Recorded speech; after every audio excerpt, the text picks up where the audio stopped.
want you to hit me as hard as you can. We'll tear your soul apart. I've seen things you people wouldn't believe. Now the dream is over. It's acted away.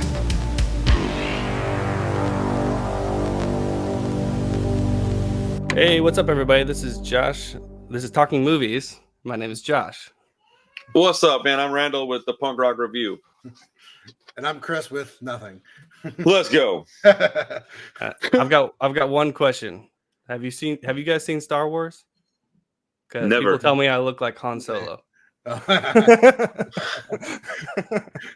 Dude, it took me like a full half a second to get that, bro. I was like, what? Oh.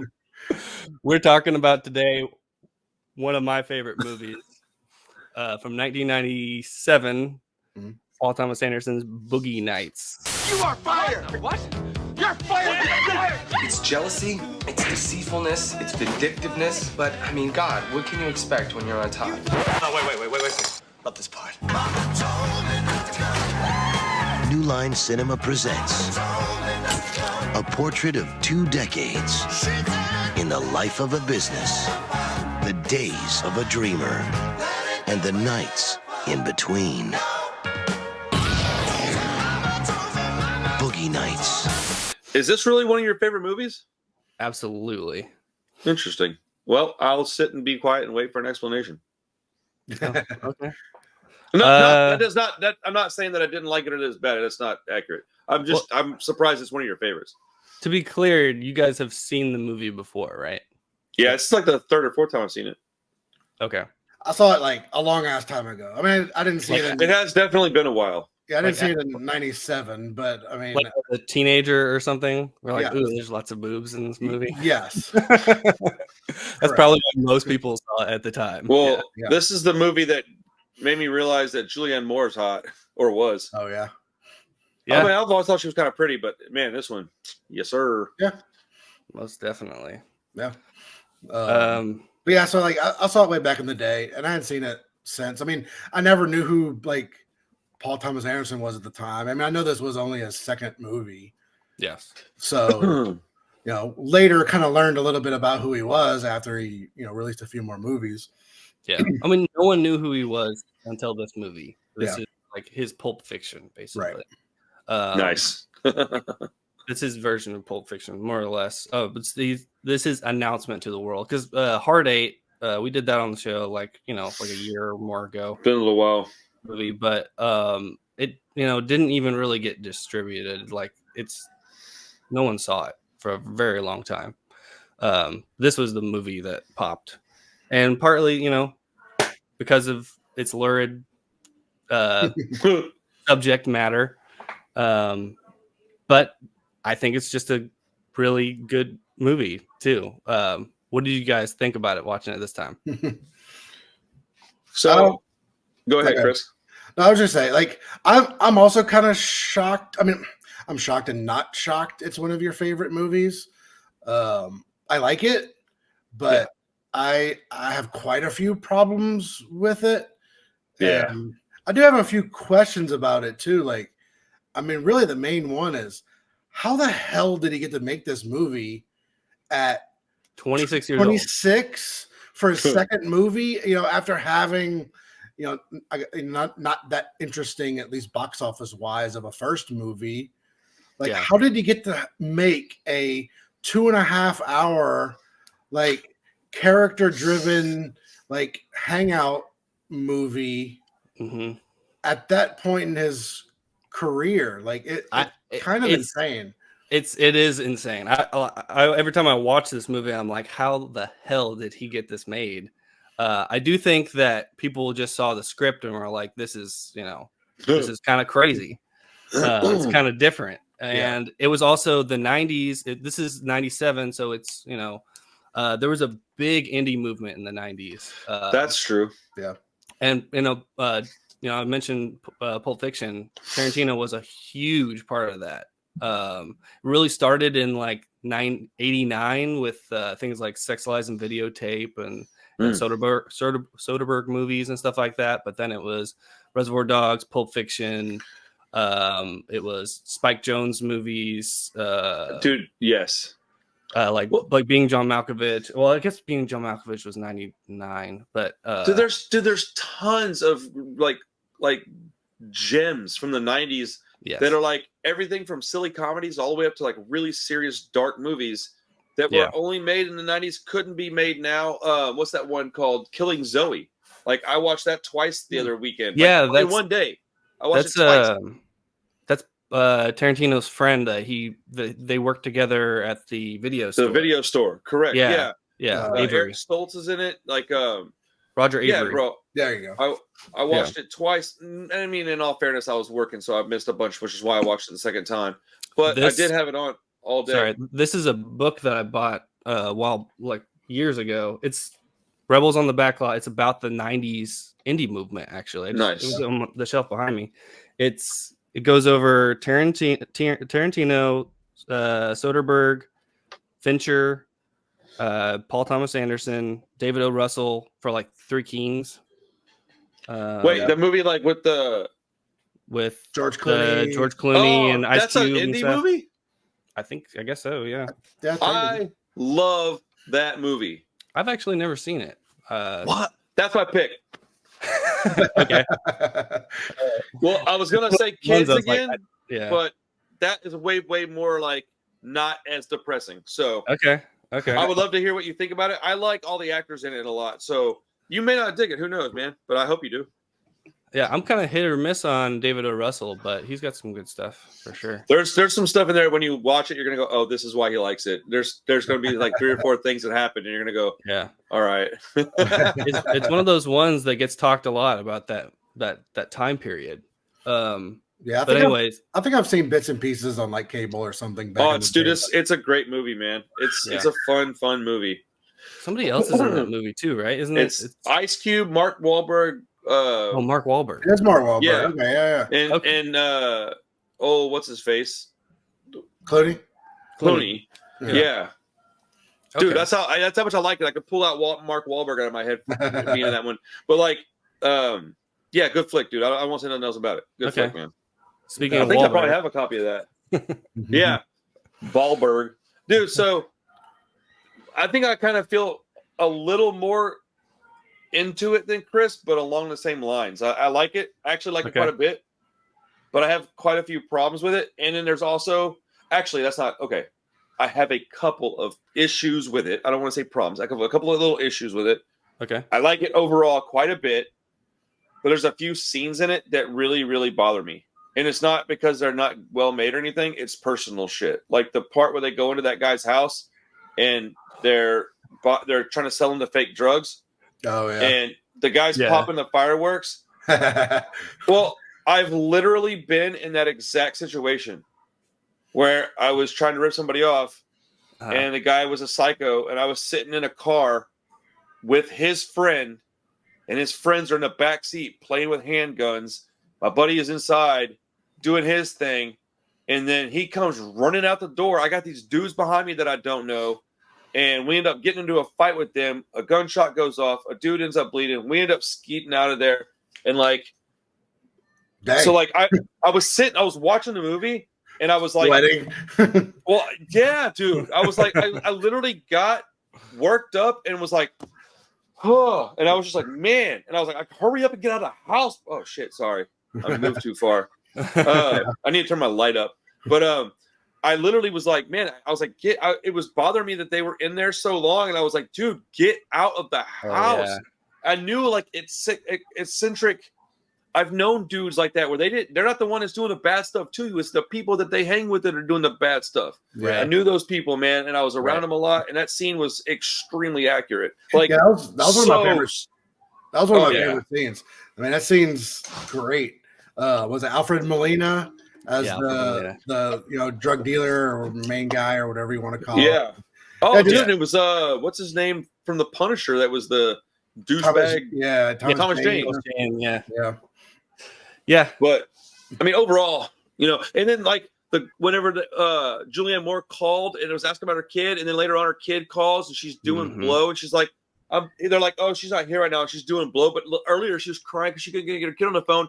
I knew 500 people like that, bro. So like, anytime a movie has this kind of stuff in it, it's emotional in a weird way for me. But this one wasn't as bad as some others. But that's stuff that makes me go, how the hell did he write this shit at 26 years old? Right. Because he knew people like that. That's the only way you could write it. I mean, true, but still to like, I mean, it's not the most like revolutionary dialogue in the film, but like it's real. Like it feels real. Mm-hmm. Like it doesn't seem like anybody at that young of an age with only one movie under their belt should be able to write something that feels that authentic. I disagree. So he grew up in the San Fernando Valley, which is where most of pornography was shot, and is shot still, I think. So he grew up around it. His dad was like a really big like radio personality. So he grew up around a lot of like celebrities and people in that world. That's crazy.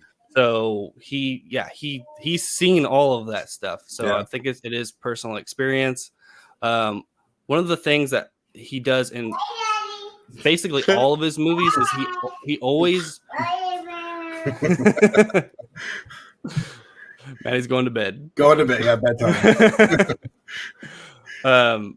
But if I've researched, he's my favorite director, so I've researched like every single one of his movies very deep, specifically. And he always picks up some random, real character life and just inserts it into his movies. Like he always grounds it in some way from some real person. And he did that with this, and There Will Be Blood has a lot of things in it too, and even Punch Drunk Love, like he's buying all of these like the pudding cups for frequent flyer miles. That's a real story that was on the news. It's just like random stuff that he inserts in because it's like stranger than fiction type stuff, and this one I think I forget the guy's name, but he bases Mark Wahlberg off of John like Holmes? a real John Holmes. Yeah, John Holmes. I mean, his name. Yeah. And by the way, I just want to clarify, I wasn't trying to sound as rude as I came off saying I disagree. No. I just think that I know personally kids that are like 18 years old, like now even, that are artists and they write stuff and draw stuff. And then if you put a person in a scenario that's got that kind of talent where they see this stuff, then I could have written a story like that in my early 20s, no problem. I didn't have the discipline to do it, but if I had the discipline, I had the vocabulary, I had the dialogue, I could probably do it now. And it's only because he was probably around some of those people, man. Because I do think that there's almost no chance he wasn't, because it was so accurate in my personal opinion. There was some little stuff that I thought was a little ridiculous, but overall, I thought most of that seemed very accurate, very real, very possible. It kind of rides a fine line because it feels real in most ways, and like it's a hangout movie, so it feels sort of like you don't really know where any of it's going at any moment. Right. You're kind of just floating along with these characters. So that brings an authenticity to it too. You're just kind of there in the space with them. But then it rides this line where it's also like on the verge of parody at times. Yeah. Like there's just so many silly things, that the characters say or do. It almost feels like he's making fun of the industry or making fun of those type of people. There was definitely some ribbing there. Yeah. And I don't mean that in like a condom type of way. So I would say like Don Cheadle's character and Luis Guzman's character, people like that are just kind of like silly side characters that those guys came off authentic to me. It was Roller Girl was the one that I thought was probably just a comic book character that he made up. Yeah, maybe. She fucking roller skates. There ain't nobody on this planet can wear roller skates. She doesn't take her skates off. They weigh fucking 12 pounds a piece. Right. Yeah, those will get very annoying very fast. But I like the character in the movie. But like that's the one that I felt was like, okay, this is not a real person. He probably knew some girl that liked to roller skate way more than she should. That's probably how it became the girl that never took him off, you know? Yeah. Right. And that's I think that's kind of one of my issues with it is it kind of goes back and forth on that authenticity and silliness that it kind of feels like he didn't know exactly what he wanted to do and he just threw everything out there. Mm-hmm. And he really just kind of needed to dial it back just a notch or two just to have a little bit of tightness to it that I don't think it had. It is an unruly movie a little bit. Yeah. So like it is I actually like that about it. Sorry. Yeah, no, I do too. I do too. It is a young person's movie. Like is for as much authenticity as it has, and I think genuine. Like I just think he writes characters in a way that you don't really see from very many people. There's just little details about people that you just don't see normally in a movie. Where was I going with that? But what were you saying just before that? Well, I was just going to say, I do think there is a charm in the unruliness of it, but it does feel like he is just sort of it's partly like this is his big chance, and he's like showing off, as much as he can. And I mean the camera work is like fucking crazy in this movie, like just the insane tracking shots. I was gonna say I even noticed some of the shots in this one. Yeah, I mean the first shot of the movie is like a 5-minute long tracking shot from like outside into the club, around the club. Like he keeps changing, it's following different people until you get to Mark Wahlberg, and then that's when you get the first cut. Yeah, it's insane. I mean, so this movie is basically his homage to Goodfellas in like a big way. I mean, structurally, it's obviously totally different. No, but I can see this is exactly the same movie outside of the topic. Yeah, it's a young kid who's kind of lost, gets involved in a lifestyle, rises his way up. You know, halfway through the movie. The cast mirrors it, the story, the way it's told, the shots. It's a lot of Goodfellas in this one. It's a rise and fall. It's a rise and fall, and you just see like so it's right at the New Year's party with not John C. Reilly, the William H. Macy. With that whole scene where he goes in, sees his wife, and then shoots her. And then shoots I've been himself. waiting to talk about that one. That's my favorite part of the whole movie. It's crazy, but it's like, well, here's the 80s, and then it's all like immediately it's all downhill. That's when Mark Wahlberg meets Thomas Jane. He starts doing coke. That's when the general, the guy who's funding all these movies, goes to prison for the pedophilia stuff. Bro, he's like, you think I'm a nice guy, right? We're still friends, right? I'm like, bro, that is a tough scene. It's so. And he's like, they're just so adorable, and I was like, bro. And so I put the movie on before we started, and I was listening to the commentary track on it. Okay, and I just gotten to the part where he shows up.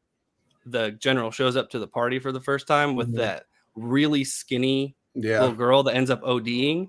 Right. And I'm like, oh yeah, she looks like she's 15. You know, that's obviously his thing. She has no breasts at all. She's like flat chested, tiny as can be. Like, yeah. Well, I mean, Mark Wahlberg and Heather Graham was still in high school. Yeah. Mark Wahlberg, I guess he wasn't going to school or something like that, right? Yeah. He drops out. So it takes place over several years. Yeah, but they were 17 when they get picked up. Yes. Yeah. There's one of the parts I had a problem with was whenever they were trying to do like the bang bus scene, and the limo thing. Yeah, Burt Reynolds is in the car and he's filming it, and then he gets out and beats that dude's ass. Like that just seemed wholly unrealistic to me, because it wouldn't be a prominent filmmaker, whatever genre you're in, it wouldn't be that guy of that prominence doing that. And then a guy that age certainly wouldn't beat the shit out of a guy that other age. I just can't see that happening. Well, maybe occasionally, but not like that happen. I don't know. That part irritated me. Okay. I mean, I think it makes sense for where the movie's going, because he's basically lost everything. Everyone is basically, the whole industry changed because of videotape, which is a real thing. Like, yeah, for sure. All the money went away for that stuff. They started making it cheap. So he considered himself a real artist, and suddenly, which is funny, but all of a sudden he's making this absolute junk and just hates his own life, Yeah. So I don't know. I could see it culminate in something like that. And it mirrors what's basically the bottom of Mark Wahlberg's journey too. With him getting beaten up in the parking lot too. Yeah. Yeah. I just feel like whatever. I mean, it's overall the movie's great, so I'm not like trying to pick it apart. Yeah. I really enjoyed Don Cheadle. Yeah. Mainly because I thought the character was so honestly portrayed, because it's like I know people like that too. Like they take something way more serious than they should. They think that they're like, and then they also have this like idea of what they're trying to get to. And I mean, I know females like that more than I do males, but mostly stripper types, They're like, oh, I'm not a stripper, I'm a dancer, and I'm trying to pay my way through this, and I'm gonna have this one day. And you're like, dude, you're 29. You've been doing this shit for 10 years. What are you talking about? Like, I doubt it. Like, okay, stop now. Where's your savings at? Like, it just felt familiar, kind of. Yeah. He's kind of the most likable character, Well, he's very, very nice. He's definitely the one that I like to hear from the most. You never see him even doing a scene. Like, he is in the business, but you never see him doing a scene. Actor. You never see him doing drugs at all. He's the one that kind of seems like a genuinely good guy. Like, That's true. I got super pissed for him when he went to the bank and he had like all his shit together. Yeah. And they're like, we don't want to work with pornographers. He's like, stop saying that. I'm like, man, I feel you, bro. Like at a certain point, like, can you not have a pass? Like, are we not allowed to have like a rough time where we have to do some shit we don't like to do necessarily to get by? Like, I definitely have that. So maybe I take it a little more personal when characters have to go through that stuff than somebody else might. But I think it's intentional though, too. Like you I said, you don't see him doing any of that, illicit things, and then you see him being, punished, right? And you kind of feel more for him. I felt bad. It gutted me to watch him. I thought, as soon as he sat down, I was like, oh, he's not gonna get this money. Yeah, and then he does. Right. As soon as he goes into the donut shop and the dude comes to rob, I was like, oh, I think I remember what happens here. So I like that part because I like his attitude in the donut shop. And I think that is why the universe let him have that money, because he went in the donut shop and he wasn't bitching and whining. He wasn't crying, poor me. He was like, man, my gal's pregnant. I'm going to make some shit happen, dude. And he goes in there. He's like, man, let me have some of this. I don't know. I appreciated his attitude in that part. Right. And I thought, man, that's dope, bro. Yeah. Yeah. He's a great character. His whole cowboy get up is hilarious, but but he changes it up a few times at least. Yeah. I also used to sell home theater stuff, so I felt his pain. Man, if you don't get the upgrade, bro, it ain't gonna be the same, dude. You don't get these monster cables, bro. You ain't gonna hear it right. Yeah. You need that bass. I think you need that bass. So says Megan Trainor. Right. Josh is like, you're a fucking loser. I just forgot about Megan Trainor already. I mean, bro, I'm sad that I weird reference. That is a very weird reference. Oh man, I'm the worst person on this planet. Ugh. All right, Chris, give me your complaints, I guess. No, I mean, I kind of, I think it's good. I mean, I think it's very good. Yeah. He's like, for a shitty movie. No, I'm not on the defense or anything. It seemed like you guys at least liked the movie. So. Oh, I definitely enjoyed it. Yeah, for sure. Yeah, I kind of just like stated my like overall like gripe about it. I think it just comes down. It's a little too long, and it's got a little bit too much in it. The first part of it is a little boring, I think, and then like you said, at like the New Year's party, like it kind of goes from Falls there. apart, yeah. But no, it's good. Like, yeah. Well, it's the first time in the history of the show that I thought it wasn't too long. Really? Okay, so I mean, I totally cut Chris off, dude. I'm sorry, bro. God damn it. I really try not to do that, and it doesn't seem like I try, but I do. I get wrapped up in these, like, okay, so like this, since I'm so familiar with people like that, I just get wrapped up in these stories, dude. Like, Goodfellas to me is laborious to get through. Like, it's a really great movie. It's almost perfect. It might even be a perfect movie, really, even with the length of it. Yeah. But sometimes it gets a little taxing to watch it all. But this, you feel exhausted by the end of Goodfellas. Absolutely. Yeah. It's it's the same length. It's like 2.5 hours. So yeah, and so like this one, that's what I thought. And so this one just has a little more, because for the bulk of the movie, people are having a good time and people are doing things that either I've done or been around. And so I'm like, man, it just feels kind of familiar. And so I just kind of fell into it. It was long, and there was parts where I was like, oh shit, there's a whole nother thing fixing to happen. Yeah. But I personally enjoyed it this time, and I don't have a lot of movies that are this long that I really, really like. So, and I wouldn't give this one a 10, but I'd say it's definitely like a 8.2, somewhere like high. That's kind of where I'm at. Yeah. My only complaint though, like my only real problem was Mark Wahlberg. He was so bad in this movie. Like, this is like, I mean, for Mark Wahlberg, I thought he was pretty good. Like, I was expecting. Oh, bro, no, man, I like Mark Wahlberg. That's my thing, is that I actually like him, dude. But I really like Mark Wahlberg. Like, I watch every movie he's in. I watch it at least once. He's one of my favorite people to watch. I don't even know why. I think that he's like unintentionally funny all the time, and I get a kick out of that, right? Yeah. But this was like him trying to act and then dropping signs in our lap. Not signs, The Happening. Yeah. It's the same feeling I got where you're like, oh, this should be a pretty serious movie. And then he acted like a fucking cartoon the whole time. And I was like, bro, like the way he talked, it drove me fucking nuts. And I was thinking like, okay, is this on purpose? But I kept rewinding shit and go, nah, bro, this is no way it's on purpose, dude. He just doesn't know how to act.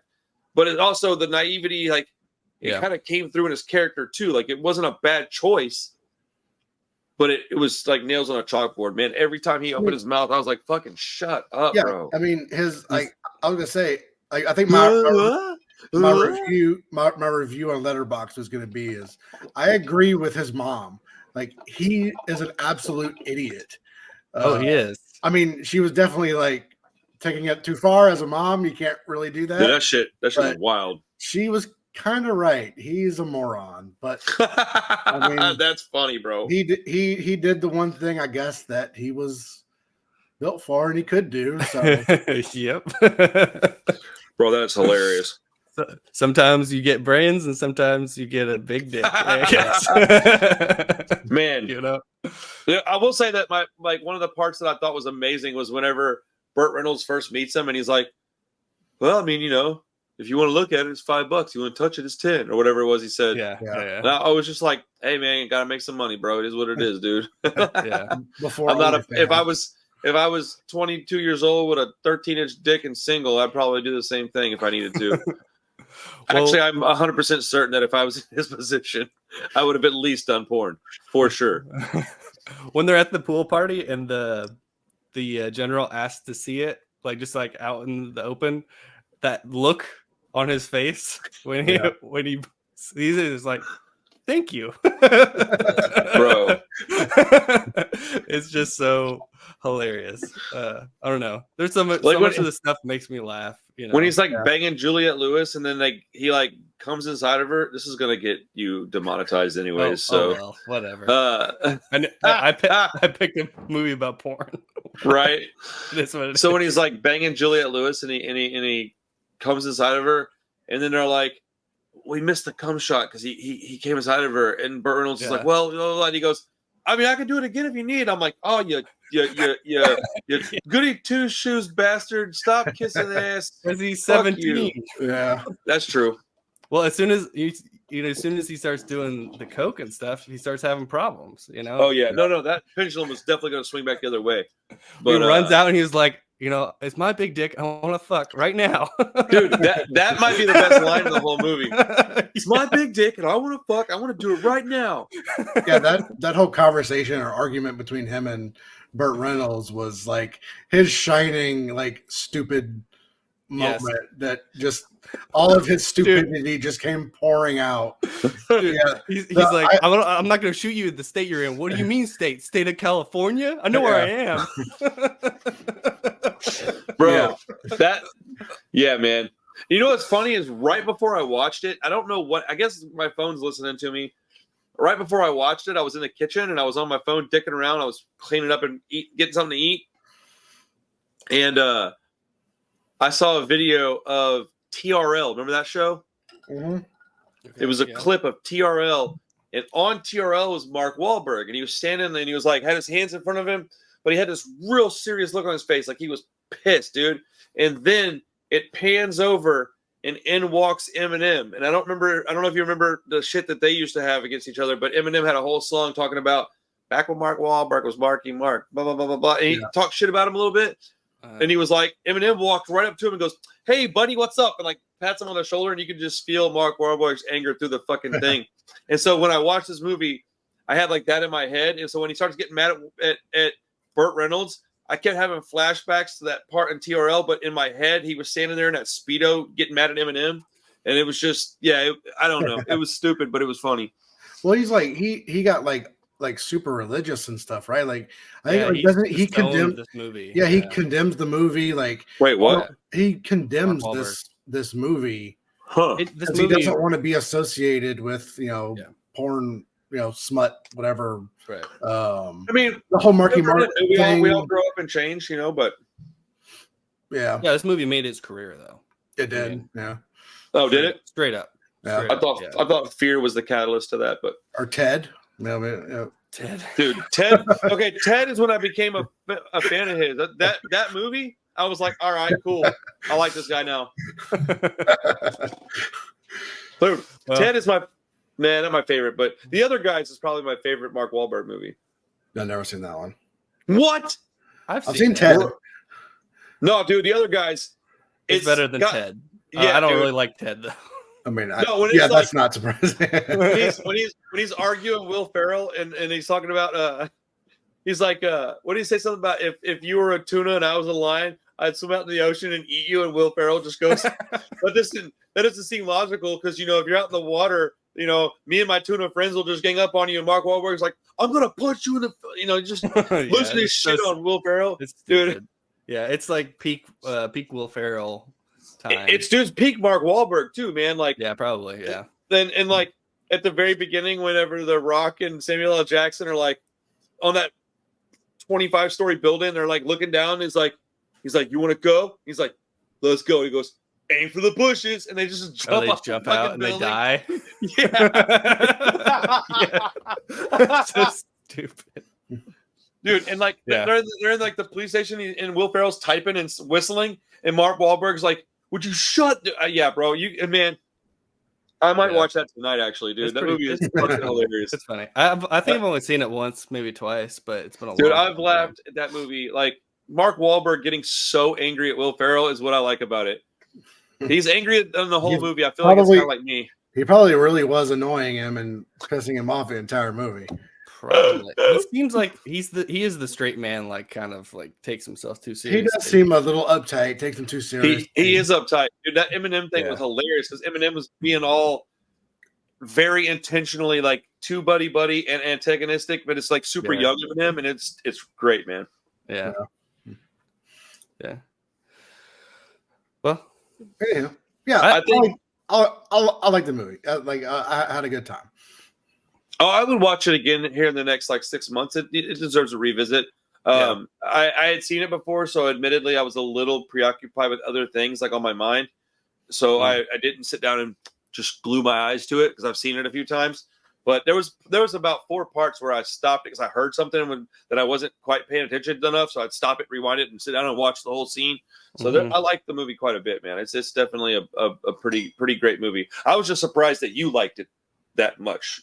I don't know why. It just struck me as one that you wouldn't like that much. But whatever, man. I mean, I like a lot of shit that doesn't make sense either. So not that this one doesn't make sense, but when you compared it to Goodfellas, that really that made a lot of sense.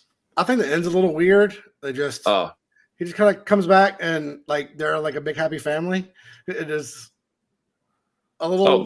The end's terrible. Yeah, but this is about the journey, not the destination. Oh, I love it. Yeah, that's Paul Thomas Anderson though. But that's one of the things I love about him, because he may show his characters to be pieces of shit, but he also loves them and actually cares about them. And but nobody I just gotta say nobody learned anything. There's no lesson. There's no. I kind of like that about it, because that's real life. People wouldn't learn. People are dumb. I mean, true, but I mean, I think they're just like a band of misfits that were like, well, we were happier when we were together. That's kind of how I felt too. Yeah, like that was the moral of the story. Yeah. I mean, that's definitely what I got from the ending. And we got to see that beautiful penis. We sure did. Sure did. When I first saw this movie, I watched it because I didn't believe that he pulled his penis out. I was like, there's no way he does that. And my friends were like, no, bro, at the end of the movie, he pulls it out. And I was like, they didn't really explain it very well. So it just sounded like they were fucking with me. So the whole time I was watching that movie, I kind of not even remembered that happens. And at the end of the movie, I was like, oh, shit. Yeah, because it's totally his real penis. That's a big fake penis. No, dude, that's like, it looked like clay. Yeah. It looked like that video game. Was it Clay Fighters or whatever? Stop motion wiener. Yes. Dude, I'm here for it, bro. Stop motion wieners.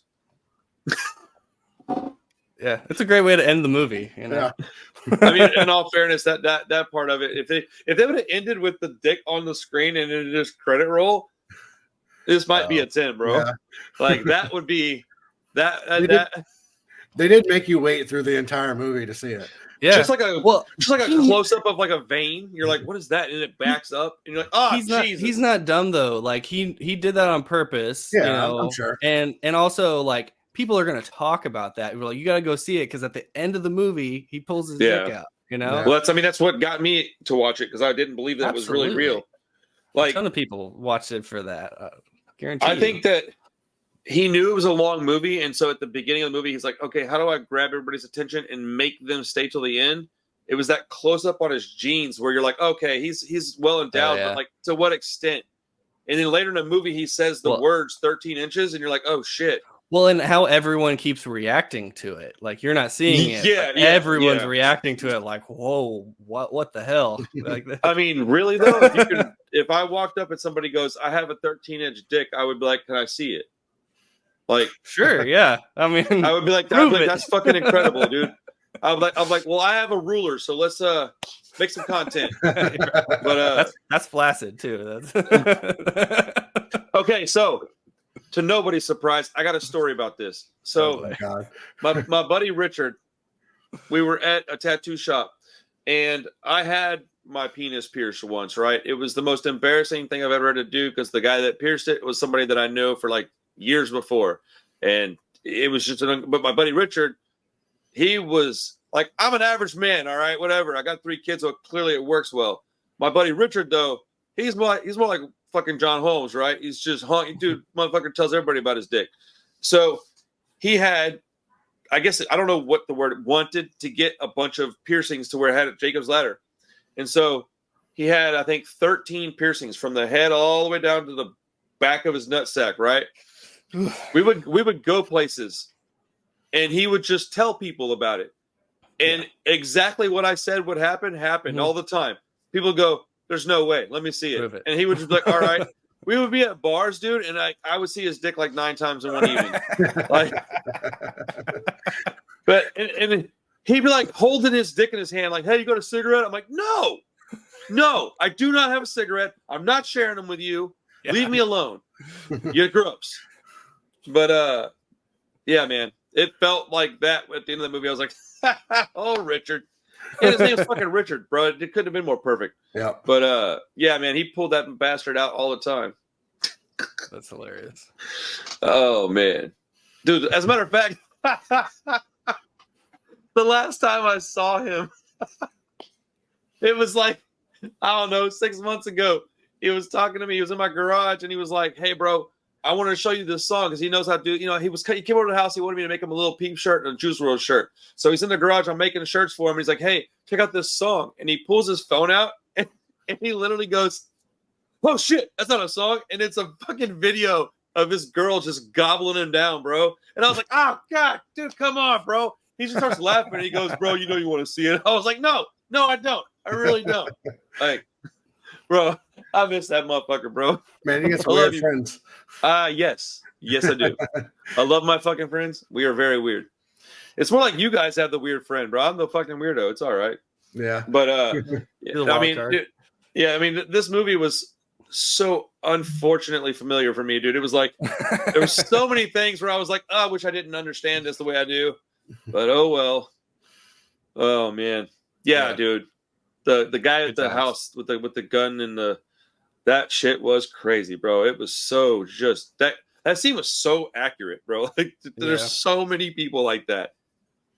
Oh man, I love the first scene when he walks out from the pool party and sees his wife laying out there. Yeah, and then running gag in the entire movie. Well, then like you see them in the background, all of the stuff happening, and the cameraman just walks up to him. He's like, "Oh yeah, I was thinking we could get some like zoom lenses and some, like, better lights and stuff." I was like, "Push that dude in the face, man." Did y'all realize that he like says the line wrong? He's like, "My wife's yes, dick in her ass." Oh, he said ass in her dick. That's a dick or something. Yeah, my wife's ass in her dick. Yeah. And apparently that was a mistake. Like they just kept shooting it, and he kept messing that line up. Bro, I caught that, and it made me laugh out loud. Yeah, Anderson just thought it was so funny. It was just like that's even better, Yeah, I mean, you would be completely flustered, and you would just just say the wrong words. Yeah, for sure, dude. Are we not gonna talk about the cast?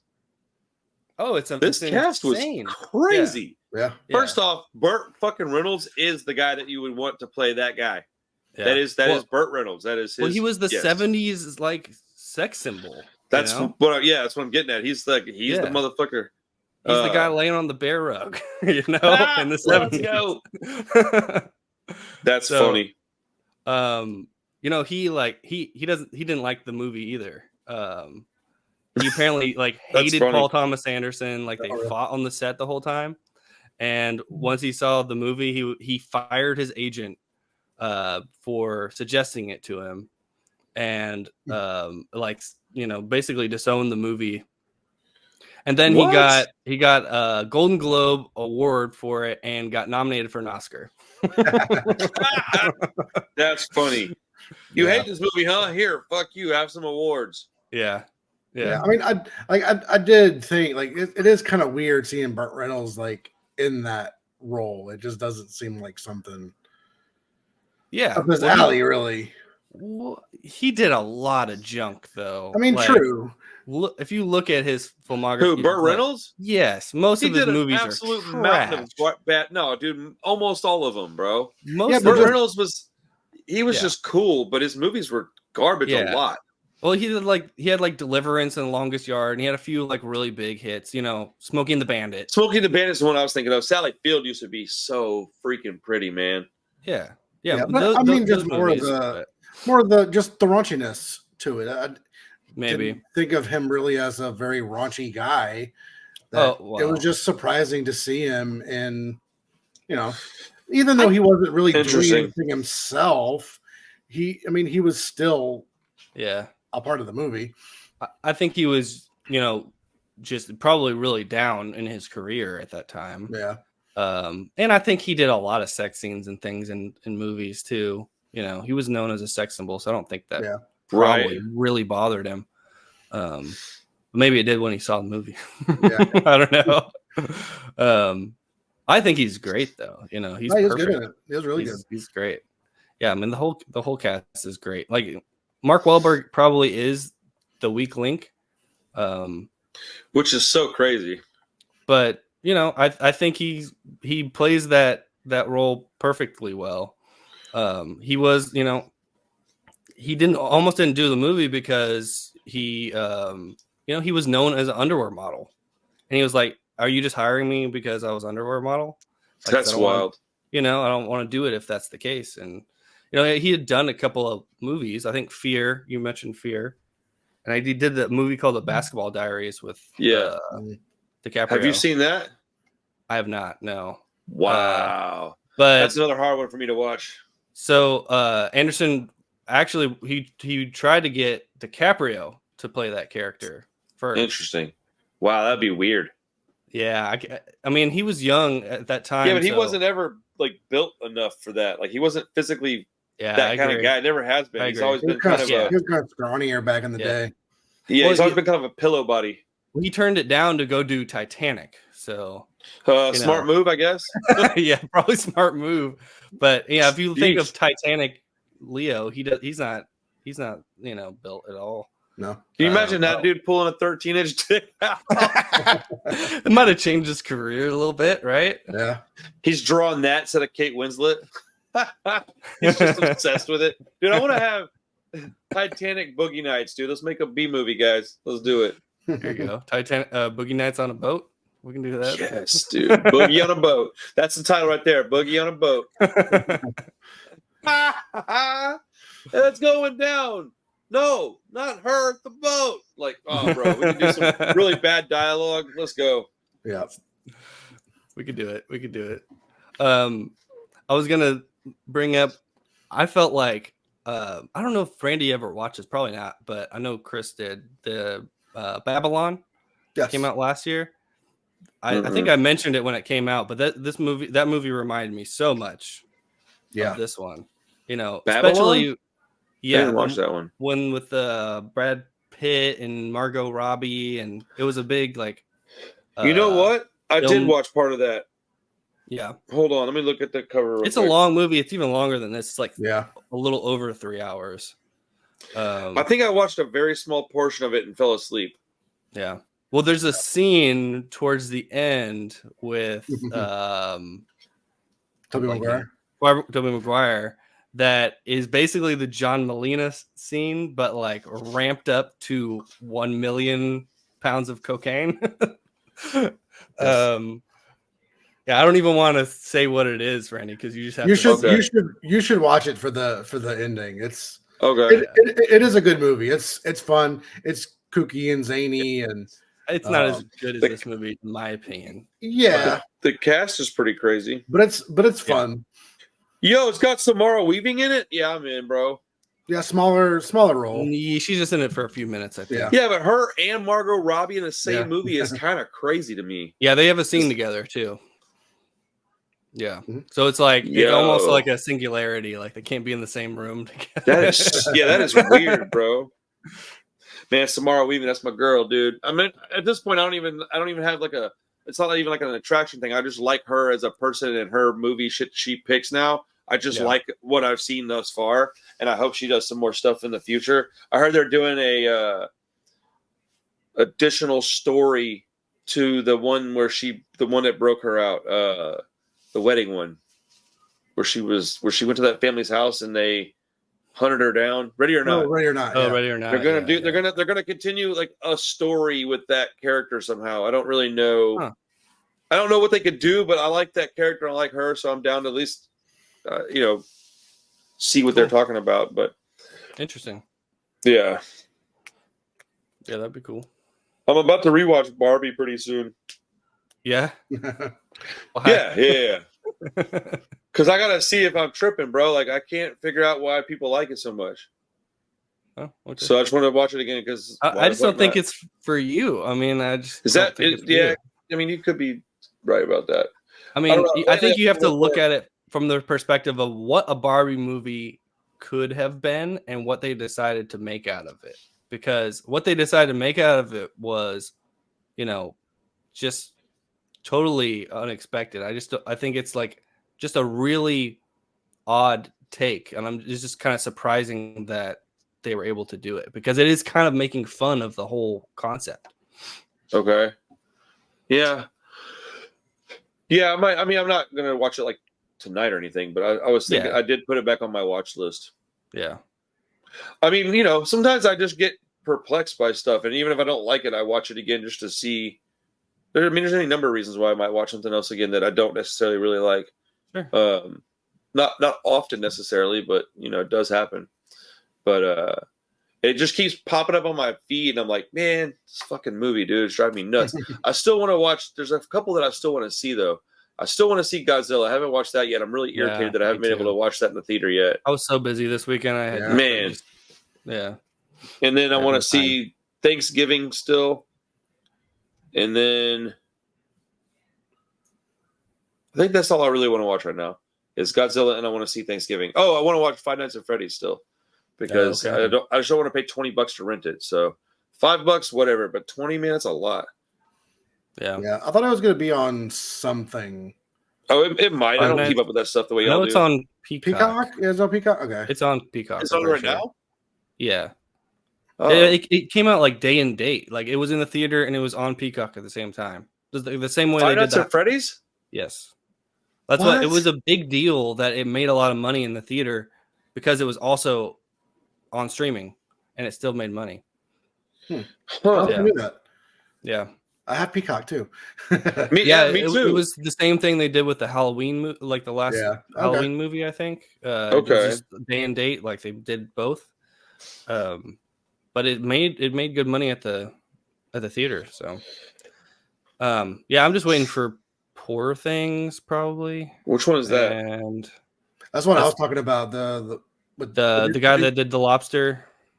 That's right. Emma Stone and Mark Ruffalo. Ruffalo, Willem Dafoe. It's got a good cast and it looks super weird. So Emma Stone, man, she might be a number one for me. Like I think she's probably. I hear she's got some pretty awesome. Scenes. It's a very sexy movie apparently. Yeah. Oh, I'm in it, bro. Explicit. Yeah. she might be like my top 5 is such a weird top 5. Because like Anne Hathaway's in my top 5. I just for some reason have always thought she was just stupid attractive. But I think Emma Stone's probably like my number 1. There's something very, very unique about her. She's very attractive for sure. She's like pretty, like cat's eyes. Like Anya Taylor-Joy. She's got a look. Well, she got way prettier as she got older too. And with her darker hair, she's a knockout. I mean, she's pretty anyways, but with her dark hair, I really like her with dark hair. But I remember whenever Superbad came out, all my friends thought I was fucking weird because I thought she was cute. I didn't think she was like hot, but I was like, man, she's cute. And then they're like, man, that girl, no, what? And I was like, what? You don't think she's cute? They're like, no. And I was like, all right, whatever. And then, she gets older and they're all like, oh, yeah. I'm like, yeah, I was telling you that 6 years ago. And they're like, no, bro, she grew up and this and that. I'm like, well, yeah, but we were all also 19 when that, like, I don't know, man. Like, I guess I also kind of like, plainer looking females usually, But, yeah, man, she's rad. And she plays cool shit. She's a good actress. She does. She takes weird chances. She's a great actress. Yeah. I like that. I like that about her. Well, dude, she cemented her role in my fantasy head when she did the Spider-Man movies. I was like, oh, yeah, bro. Like, what are we talking about? Oh, sure. I think she looked kind of strange with blonde hair, but yeah. I agree. It was a little weird. But man, Poor Things is what I want to see. I just don't think I'll get the chance. But, man, when the hell are we going to be able to watch Thanksgiving? I don't know. I'm sure that'll come on something pretty soon. Yeah, probably be on VOD soon. Yeah, but definitely go see Godzilla if y'all can, man. Bro, I might go see it Friday. I think it's the last week, and they've been added another week to it, so I think it's through the weekend. Yeah, I might go Friday too, because I don't care about the graveyard or anything right now. So, well, I'm okay. I'm off on Friday. You want to try to go hang out? Man, I might want to go again. Yeah, it'd have to be in the evening because I have to work. But... Let me look at the schedule, see if it's on here right now. Okay. What is it? It'll be the 15th. Let's just wrap it up and we can talk about it. So we're gonna do Three Kings. Yeah, let's do that. That's like it's light, it's fun. It won't be cool. Taxing movie for us to watch. Sounds good. It's been on my list for forever. So nice. Let's do it. Heck Chris, yeah, dude. Chris is gonna be on hiatus for a while. Yeah, his wife's having a baby. Yep. And Hugh probably will be back next week. Likely. Yeah. He had his dog passed away this morning, so yeah, it's super rough. So he needed the day off for sure. But we'll probably he'll be back next week. We'll probably take a hiatus around the holidays for a couple weeks. And then we'll be back. Chris might be off for like a month or two, just depending on what he needs. But when Chris comes back, I'm gonna have to like reevaluate my scheduling, and I might be kind of in and out. I'm gonna do what I can. I just don't want to be. I don't want it to be like a thing, man. I just Yeah, I don't want you to feel pressure to have to do it when you're busy. I get that. It's supposed to be fun. Yeah, do what I can when I can. Well, what's funny is about that is if you do that, it'll almost certainly make it to where, like, not you specifically, but anybody that does that kind of thing, it'll make it to where I'm probably going to be available most of the time because I took the pressure off. The pressure is what was making it, start to eat at me a little bit because I felt obligated because I didn't want to like let my friends down and I didn't want to not watch something. I didn't want to not be in on the conversation. So it'll probably be more frequent than I'm imagining. But in my head, I'm like, man, I need to like maybe take a little time and reevaluate some things because I don't know. I'm going to go out of town quite a bit this year, so I got a lot of shit coming up. Hopefully, But yeah, anyways, but that won't be till after Chris is back and everything. So, all right. Well, we will see you guys later with Three Kings. Let's go. So yeah. Bye.